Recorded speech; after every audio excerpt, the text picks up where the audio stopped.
All right, so ablative absolutes. We are to the point where we're ready to start practicing translating sentences with ablative absolutes. So I want to give you an example. So if we look at like sentence number 1, for example, we see that it says, verbis Euclidis auditus pueri maxime gaudibant. So the first thing I would do is I would look at it and I would figure out where is the ablative absolute. Remember that it's at least 2 words, could be more. It needs to, all the words that are in the ablative absolute need to be ablative. It's called an ablative absolute. So I'm looking for ablative words. I noticed that verbis looks ablative, auditus looks ablative, and you might be tempted to say that Euclidis looks ablative. But if you do a little extra research and you looked up the name Euclides, you might remember him from our previous translations about the Cornelius family. His name is actually third declension. So that means that the word Euclidis is actually genitive singular. So it's not actually part of the ablative absolute. So even though it looks like initially it's part of the ablative absolute, it's not. So the only 2 words that are part of the ablative absolute are verbis and auditus. The next thing we want to do is we want to figure out what kind of ablative absolute we're dealing with. Are we dealing with a noun? Are we dealing with a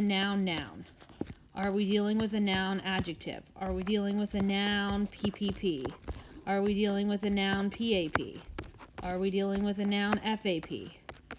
So let's just run through all of these and see if we can figure out what's going on. I'm going to eliminate PAP first of all, and here's why. PAP, that word would have to have an NS or an NT in it, and I'm noticing that auditus, which is the word that looks like a verb, it doesn't have an NS or an NT, so it's not going to be that one. Noun adjective, if you look up the definition for verbis, you're going to get verb or word, and if we looked at auditus, it should look like the word for to hear, so that means it's a verb, and that's how participles are made, so it's not a noun adjective, and it's not a noun. Now we're left with PPP and FAP. It's not an FAP because there would be a UR in the auditus word if it was an FAP, which means we're now dealing with a noun plus a PPP. So now that we've decided what kind of ablative absolute and participle or whatever we're dealing with here, we can start translating. Remember that all of our translations are going to want to start with the word with. So when I start translating, I'm going to start with the word with. And we want to use the noun first. So with the words. Now we have this random Euclidis word. Remember that I told you that it's genitive singular? So that means of. Of words kind of get thrown in wherever they make sense. So in this particular situation, the of is going to go in the middle of the ablative absolute. Remember, Euclidis really isn't, that word is not part of the ablative absolute, but it's the only place it makes sense to put it. So with the words of Euclides, and then we said that this is a PPP. PPPs are translated as having been blanked, and this word means heard. So now we just translated the ablative absolute. We figured out what type it was. We put a with in front of it. We translated the noun, and then we translated the participle, or whatever kind of, it'd be whatever kind of other thing is with the noun. You would translate that then. Then we can just translate the rest of the sentence. The boys were rejoicing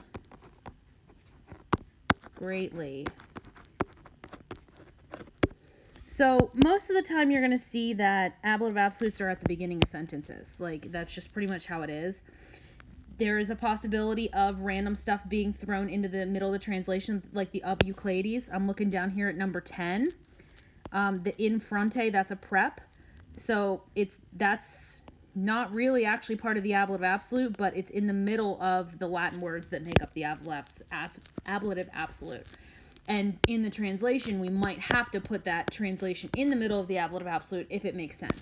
If we don't need to put it in the middle, we don't have to, but it's just there. So this is the process of going through, looking at finding the ablative absolute. Remember, the words have to be ablative. Figure out what type are you dealing with, and then from there you can start translating.